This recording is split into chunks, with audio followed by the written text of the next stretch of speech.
Friends, इस video में हम लोग डिस्कस करने वाले हैं यूनिफिकेशन ऑफ जर्मनी के बारे में और हम लोग बात करेंगे ओटो वॉन बिस्मार्क का रोल क्या रहता है। वो 7 सालों तक 1864 से लेकर 1871 तक अलग अलग कंट्रीज से बेसिकली 3 बड़े नेशन से वॉर करते हैं, जिसके रिजल्ट्स में देखने को क्या मिलता है कि 1871 में जर्मनी जो है एक यूनिफाइड एक जर्मन एम्पायर बन के सामने आता है। Let's discuss about the topic. Divide Germany before the unification. Germany unification से पहले जर्मनी जो था अलग अलग कई पार्ट्स में डिवाइड था और ज्यादातर पार्ट्स पे कंट्रोल किसका था? प्रूशिया का और ऑस्ट्रिया का। जर्मन कन्फेडरेशन उस समय उसको बोला जाता था।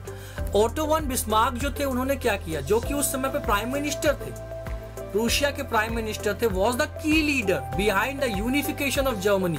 ही used war and diplomacy to unite the German state under the Prussia.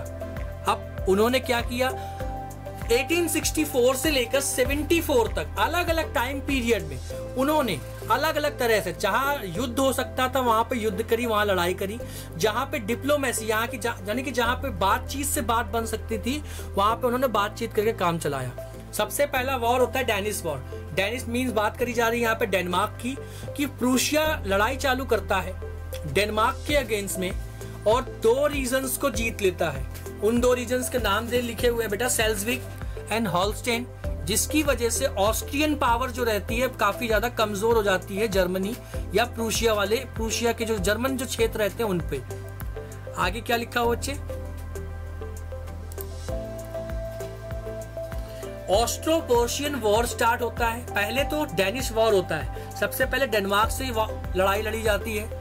Bismarck लड़ाई लड़ते हैं डेनमार्क से 1864 में, जो कि 2 सालों तक चलती है। उसके बाद 1866 में ऑस्ट्रिया और प्रूशिया के बीच में लड़ाई होती है। Bismarck created the tension between the Austria and the Prussia.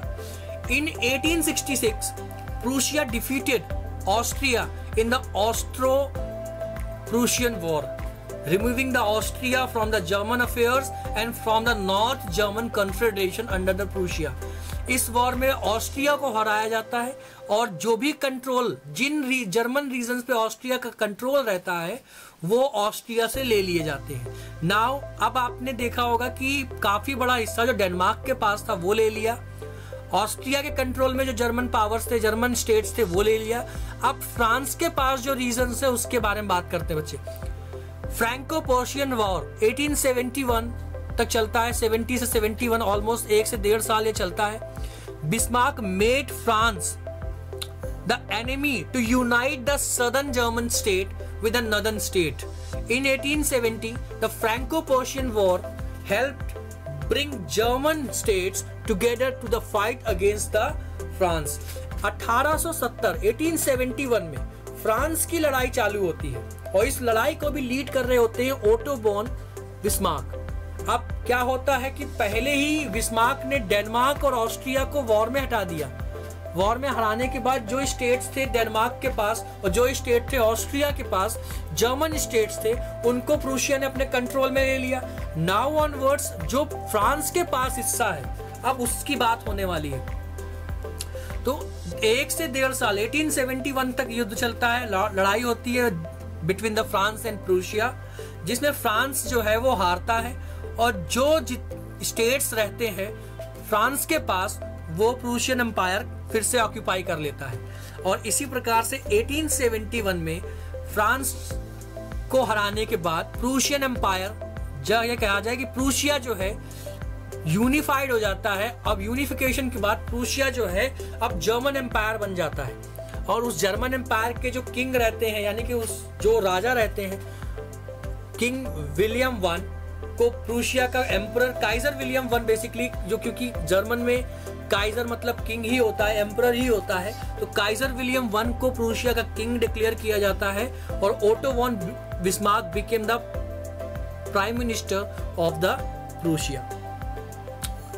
ये कुछ प्रोसेस आपने देखा होगा और इटली का जब यूनिफिकेशन हुआ वहां पे भी वॉर देखने को मिला।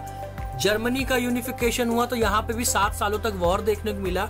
इस वॉर को लीड कर रहे होते हैं, याद रखिएगा, ओटो वॉन बिस्मार्क। बिल्कुल भूलिएगा नहीं इस चीज को।